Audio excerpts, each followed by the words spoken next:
हिंदू धर्म में प्रत्येक दिन किसी न किसी देवी देवता को समर्पित होता है।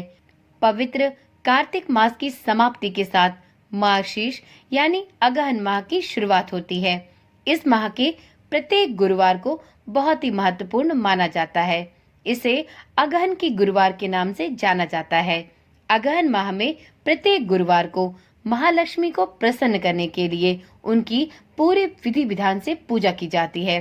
ऐसा करने वाले जातकों को कभी भी जीवन में धन की कमी नहीं होती और उनके घर में माता लक्ष्मी का स्थायी निवास बना रहता है। यह व्रत धन धान्य मान सम्मान कीर्ति की प्राप्ति के लिए और श्री लक्ष्मी की कृपा प्राप्ति के लिए किया जाता है। व्रत पालन करने वाली सभी स्त्रियों को मन से शुद्ध और तन से पवित्र होना आवश्यक होता है। व्रत का प्रारंभ मार्गशीर्ष मास के प्रथम बृहस्पतिवार से किया जाता है और अंतिम गुरुवार को समाप्त किया जाता है। पूजा पाठ विधि के साथ प्रत्येक गुरुवार को श्री लक्ष्मी का व्रत किया जाना चाहिए। पूरे वर्ष तक हर गुरुवार को आप अपने इष्ट देव या देवता के सामने बैठकर श्री लक्ष्मी व्रत की कहानी एवं श्री महालक्ष्मी महात्म्य को अवश्य पढ़ें या सुने। व्रत के दिन कुछ भी न खाएं, निराहार रहें। रात को अपने परिवार के साथ मिष्ठान एवं फलाहार का भोजन करें। गुरुवार के दिन श्री लक्ष्मी जी की पूजा करते समय कहानी महात्मा को अवश्य पढ़ें और पूरे परिवार को सुनाएं। व्रत का विधान तभी संपूर्ण माना जाता है जब इस दिन महालक्ष्मी व्रत की कथा भी सुनी और सुनाई जाए। व्रत के दिन परिवार के सभी लोगों को प्रसन्नचित्त अवश्य रहना चाहिए। जब किसी कारण से स्वयं को आप व्रत की पूजा पाठ करने से असमर्थ पाएं तो आप अन्य किसी श्रद्धावान व्यक्ति के द्वारा व्रत का पूजा पाठ अवश्य कराएं, लेकिन उपवास आप स्वयं ही रखें। और अन्य किसी उपवास के कारणवश यह गुरुवार व्रत बीच में आ जाए तो गुरुवार व्रत करने में कुछ भी बाधा नहीं होनी चाहिए। आपको सिर्फ रात्रि को ही भोजन करना चाहिए, लेकिन आपको अन्न को ग्रहण नहीं करना चाहिए। इस वीडियो में सुनाई जाने वाली अगहन गुरुवार की व्रत कथा पढ़ने एवं सुनने का लाभ आपके अतिरिक्त पड़ोसियों, रिश्तेदारों, मित्र को भी दिया जाना चाहिए। इस कथा के श्रवण से व्रत का पुण्य लाभ प्राप्त होता है, यह बात अवश्य ध्यान में रखें। मार्गशीर्ष मास के अंतिम गुरुवार को यानी संपूर्णता के दिन 7 कुमारी या सौभाग्यवती स्त्रियों को निमंत्रण देकर अपने घर बुलाएं। उनके आने पर उन्हें हल्दी कुमकुम सौभाग्य अलंकार लगाएं और अपनी अगहन गुरुवार की पूजा संपूर्ण करने के बाद उनमें प्रसाद का वितरण भी अवश्य करें। इस प्रकार से अगहन माह में पड़ने वाले जितने भी गुरुवार हों उन पर श्री महालक्ष्मी का व्रत करें और व्रत के दिन अगहन गुरुवार की व्रत कथा या श्री महालक्ष्मी व्रत कथा का श्रवण भी अवश्य करें। ओम श्रीम ह्रीम श्रीम कमले कमलालये प्रसीद प्रसीद श्रीम ह्रीम श्रीम ओम महालक्ष्मी नमः। माता लक्ष्मी का यह बीज मंत्र सभी के भाग्य को बदलने की क्षमता रखता है। यह मंत्र भाग्योदय में सहायक होता है। दरिद्रता को दूर करना हो तो इस मंत्र का जाप माता लक्ष्मी का ध्यान करके करें। ओम नमः शिवाय। जय श्री कृष्णा। आप सभी का सनातन धर्मसार चैनल पर बहुत बहुत स्वागत है। आप सभी को अगहन गुरुवार व्रत की अत्यंत हार्दिक शुभकामनाएं। अगहन के हर बृहस्पतिवार को माता लक्ष्मी की पूजा के साथ ही माता लक्ष्मी की व्रत कथा का भी श्रवण अवश्य करना चाहिए। इस कथा को सुने बिना अगहन गुरुवार का व्रत अर्थात माता लक्ष्मी के लिए किया गया व्रत अनुष्ठान अधूरा फल देने वाला होता है। तो आज की वीडियो में हम सुनेंगे अगहन गुरुवार के व्रत के दिन सुनी जाने वाली माता लक्ष्मी की व्रत कथा। तो एक बार माता लक्ष्मी का हृदय से मनन करते हुए उनकी स्तुति करते हुए इस पावन और पुण्यकारी कथा का श्रवण करते हैं। ओम ह्रीम ह्रीम श्रीम लक्ष्मी वासुदेवाय नमो नमः। श्री अगहन बृहस्पति व्रत कथा या श्री महालक्ष्मी की व्रत कथा के श्रवण और पठन करने से दुख दरिद्रता दूर हो जाती है। श्री महालक्ष्मी माता की कृपा से व्यक्ति को सुख, संपत्ति, ऐश्वर्य की प्राप्ति होती है। मन की सभी इच्छाएं पूर्ण होती हैं। श्री महालक्ष्मी माता के अनेक रूप तथा अनेक नाम हैं। भूतल में वे छाया, शक्ति, तृष्णा, शांति, जाति, लज्जा, श्रद्धा, कांति, वृत्ति, स्मृति, दया, तुष्टि, माता, अधिष्ठात्री एवं लक्ष्मी के रूप में स्थित है। उन्हें हम प्रणाम करते हैं। कैलाश पर्वत पर पार्वती, क्षीर सागर में सिंधु कन्या, स्वर्गलोक में महालक्ष्मी, भूलोक में लक्ष्मी, ब्रह्मलोक में सावित्री, ग्वालों में राधिका, वृंदावन में रासेश्वरी, चंदन वन में चंद्रा, चंपक वन में गिरजा, पद्म वन में पद्मा, मालती वन में मालती, कुंदन वन में कुंददंती, केतकी वन में सुशीला, कंद वन में कंदमाला, राजप्रसाद में राजलक्ष्मी और घर घर में गृहलक्ष्मी इन विभिन्न नामों से पहचानी जाती हैं। इस तरह सर्वथा चारों ओर सर्वभूत में सुपरिचित माता श्री महालक्ष्मी की यह पावन कथा है। अब हम ध्यान पूर्वक इस कथा का श्रवण करेंगे। तो एक बार प्रेम से बोलिए, श्री महालक्ष्मी माता की जय। भारतवर्ष के सौराष्ट्र देश में द्वापर युग की यह कहानी है।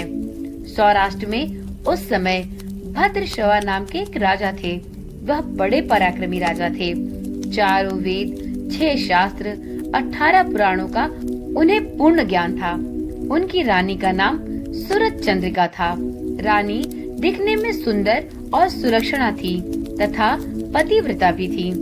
उन दोनों को 7 पुत्र तथा उसके बाद एक कन्या का वरदान मिला था। कन्या का नाम श्यामबाला था। एक बार महालक्ष्मी जी के मन में आया कि जाकर उस राजा के राजप्रसाद में रहें। इससे राजा को दुगनी धन दौलत की प्राप्ति होगी और वह इस धन दौलत से अपनी प्रजा को और सुख सुविधाएं दे पाएगा। गरीब के घर अगर रहे और उसे धन दौलत प्राप्त हो तो वह स्वार्थी की तरह केवल अपने ऊपर ही वहन करेगा। यह सोचकर श्री महालक्ष्मी जी ने एक बूढ़ी ब्राह्मण स्त्री का रूप धारण किया। हाथ में लाठी लिए हुए लाठी के सहारे वह रानी के महल के द्वार तक पहुंची। यद्यपि उन्होंने बूढ़ी औरत का रूप धारण किया था, पर उनके चेहरे पर देवी का तेज था। उन्हें देखते ही एक दासी सामने आई। उसने इनका नाम, धाम, काम, धर्म इत्यादि पूछ डाला। वृद्ध ब्राह्मणी का रूप धारित माता ने कहा, बालिका, मेरा नाम कमला है। मेरे पति का नाम भुवनेश है। हम द्वारिका में रहते हैं। तुम्हारी रानी पिछले जन्म में एक वैश्य की पत्नी थी। वह वैश्य बहुत गरीब था। दरिद्रता के कारण हर रोज घर में झगड़े हुआ करते थे तथा उसका पति प्रतिदिन उसे मारता था। इन बातों से तंग आकर वह घर छोड़कर चली गई तथा जंगल में खाली पेट भटकने लगी। उसकी इस दुर्दशा पर मुझे बहुत दया आई। तब मैंने उसे सुख संपत्ति देने वाली श्री महालक्ष्मी की कथा सुनाई। मेरे कहने पर उसने श्री महालक्ष्मी का अगहन मास का गुरुवार व्रत किया। श्री महालक्ष्मी प्रसन्न हुई और उसकी गरीबी दूर हो गई। उसका घर संसार दौलत, संतति और संपत्ति से भर गया। बाद में पति पत्नी इस लोक के सुखों को भोगकर परलोक सिधार गए। लक्ष्मी व्रत करने के कारण उन्हें लक्ष्मी लोक की प्राप्ति हुई। उन्होंने जितने वर्ष महालक्ष्मी का व्रत किया उतने हजारों साल तक उन्हें सुख भोग मिला। इस जन्म में उनका जन्म राजघराने में हुआ, परंतु वह श्री महालक्ष्मी का व्रत करना भूल गई है। उसे यह याद दिलाने मैं यहाँ आई हूँ। बुढ़िया की बातें सुनकर दासी ने उन्हें प्रणाम किया तथा श्री महालक्ष्मी का व्रत किस तरह किया जाए इस बारे में बुढ़िया से पूछा।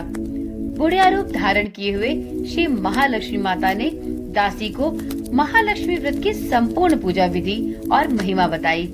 इसके बाद वह दासी माता को प्रणाम कर रानी को माता के आने की सूचना देने के लिए महल के भीतर चली गई। राजवैभव में रहते हुए रानी को अपने ऐश्वर्य का बहुत घमंड हुआ था। संपत्ति तथा अधिकार की वजह से वह उन्मत्त हो गई थी। दासी द्वारा बताई गई बुढ़िया की बातें सुनकर वह आग बबूला होकर राज द्वार पर आकर बुढ़िया रूपी श्री महालक्ष्मी पर बरस पड़ी। उसे यह ज्ञात नहीं था कि श्री महालक्ष्मी माता बुढ़िया का रूप धारण करके उसके महल के द्वार पर खड़ी हैं। परंतु रानी का यह अनादर और रूखा बर्ताव अपने लिए देखकर माता ने वहाँ ठहरना उचित न समझा। वे वहाँ से चल पड़ी। राह में उन्हें राजकुमारी श्यामबाला मिली। उन्होंने श्यामबाला को सारा वृतांत कह सुनाया। श्यामबाला ने अपनी माता की तरफ से श्री महालक्ष्मी माता से क्षमा याचना की। माता को उस पर दया आ गई। उन्होंने श्यामबाला को श्री महालक्ष्मी व्रत के बारे में विस्तार पूर्वक बताया। उस दिन अगहन अर्थात मार्गशीर्ष माह का पहला गुरुवार था। श्यामबाला ने परम श्रद्धा से श्री महालक्ष्मी का अगहन गुरुवार का पहला व्रत रखा। फलस्वरूप राजा सिद्धेश्वर के सुपुत्र मालाधार से उसका विवाह संपन्न हुआ। वह धन दौलत ऐश्वर्य वैभव से मालामाल हो गई। पति के साथ ससुराल में आनंद से दिन बिताने लगी। इधर श्री महालक्ष्मी का रानी पर प्रकोप हुआ। फलस्वरूप राजा भद्रश्रवा का राज्य एवं राज कारोबार नष्ट हो गया। यहाँ तक कि भोजन के भी लाले पड़ गए। ऐसी परिस्थिति में एक दिन रानी ने अपने राजा से निवेदन किया कि हमारा दामाद इतना बड़ा राजा है, धनवान है, ऐश्वर्यशाली है, क्यों न उसके पास जाएं, अपना हाल उसे सुनाएं, वह जरूर हमारी मदद करेगा। इस बात पर राजा भद्रश्रवा दामाद के पास रवाना हुए। दामाद के राज्य पहुंचकर एक तालाब के किनारे थोड़ी देर विश्राम करने के लिए ठहर गए। तालाब से पानी लेने आते जाते दासियों ने को देखा तो उन्होंने विनम्रता से उनकी पूछताछ की। जब उन्हें ज्ञात हुआ कि वह रानी श्यामबाला के पिता हैं, तो दौड़ते हुए जाकर उसने रानी को सारी बात बताई। रानी ने दासी के हाथ राज परिधान भेजकर बड़े ठाट से अपने पिता का स्वागत तथा आदर सत्कार किया, खान पान कराया। जब वह लौटने लगे तो पुत्री ने सोने की मोहरों से भरा एक घड़ा अपने पिता को उपहार स्वरूप दिया। राजा भद्रश्रवा जब वापस अपने नगर को लौटे तो उन्हें देखकर रानी सूरज चंद्रिका बहुत प्रसन्न हुई। उन्होंने सोने की मोहरों से भरे घड़े का मुंह खोला, पर हाय भगवान, घड़े में धन के बदले कोयले मिले। यह सब श्री महालक्ष्मी के प्रकोप से हुआ। इस प्रकार दुर्दशा में और कई दिन बीत गए। इस प्रकार रानी स्वयं अपनी कन्या के पास पहुंची। वह दिन अगहन माह का अंतिम गुरुवार था। श्यामबाला ने श्री महालक्ष्मी का व्रत रखा था। श्यामबाला ने अपनी माता से भी यह व्रत करवाया। इसके बाद रानी जब अपने घर आई तो महालक्ष्मी का व्रत करने से महालक्ष्मी की कृपा से उसे पुनः अपना राजपाट, धन दौलत और ऐश्वर्य प्राप्त हुआ। वह फिर से सुख, शांति और आनंद में जीवन बिताने लगी। कुछ दिनों बाद राजकन्या श्यामबाला अपने पिता के घर आई। उसे अपने घर देखकर सूरज चंद्रिका को पुरानी बातें याद आई। यह भी याद आया कि श्यामबाला ने कैसे अपने पिता को घड़ा भरकर कोयला दिया था और उसे कुछ भी नहीं दिया था। इसी कारण श्यामबाला को पिता के घर आने पर उसका कोई आदर आतिथ्य नहीं हुआ, बल्कि उसका अनादर किया गया। पर उसने इस बात का बुरा नहीं माना और अपने घर वापस लौटते समय उसने पिता के घर से थोड़ा नमक ले लिया। अपने घर लौटने पर उसके पति ने पूछा, अपने मायके से क्या लाई हो? इस पर उसने अपने पति को जवाब दिया, वहाँ का सार लाई हूँ। पति ने पूछा, इसका क्या मतलब हुआ? श्यामबाला ने कहा, थोड़ा धीरज रखें, सब ज्ञात हो जाएगा। उस दिन श्यामबाला ने सारा भोजन बिना नमक के बनाया और पति को परोस दिया। पति ने जब भोजन चखा, सारा भोजन नमक के बिना बेस्वाद लगा। फिर श्यामबाला ने थाली में नमक डाला। इससे सारा भोजन स्वादिष्ट लगने लगा। तब श्यामबाला ने अपने पति से कहा, यही है वह मायके से लाया हुआ सार। पति को अब उसकी बात समझ में आई। पति ने कहा, यह तो सही बात है। फिर वह दोनों हंसी मजाक करते हुए भोजन करने लगे। कहा गया है कि इस तरह जो भी कोई साधक श्रद्धा भाव से श्री महालक्ष्मी की पूजा अगहन के पड़ने वाले सभी गुरुवार को करता है, उसे माता महालक्ष्मी की कृपा प्राप्त होती है। सुख, संपत्ति, शांति के साथ साथ उसकी सभी मनोकामनाएं भी माता लक्ष्मी के द्वारा पूर्ण की जाती हैं। परंतु यह सब प्राप्त होने पर माता लक्ष्मी की पूजा को भूलना नहीं चाहिए। प्रत्येक अगहन गुरुवार को व्रत करने के साथ ही इस व्रत कथा का पाठ भी अवश्य करना चाहिए और इस तरह से श्री महालक्ष्मी की महिमा भक्तों की सभी मनोकामनाएं पूर्ण करती हैं। हे माता लक्ष्मी, जिस प्रकार से आपने श्याम बाला और उसके माता पिता के जीवन को धन धान्य से परिपूर्ण किया, उसी प्रकार से आपका व्रत करने वाले संपूर्ण निष्ठा के साथ इस व्रत कथा को सुनने और अपने परिवारजनों को सुनाने वाले सभी भक्तों पर अपनी कृपा दृष्टि बनाए रखना। सभी के घर में अपना स्थायी निवास रखना। इसी मनोकामना के साथ श्री अगहन बृहस्पति व्रत कथा या श्री महालक्ष्मी की गुरुवार की कथा यहीं पर संपूर्ण होती है। तो एक बार प्रेम से बोलिए श्री महालक्ष्मी माता की जय। तो चलिए मित्रों, आज की वीडियो और आज की यह मंगलदायिनी सौभाग्यदायिनी व्रत कथा यहीं पर समाप्त करते हैं।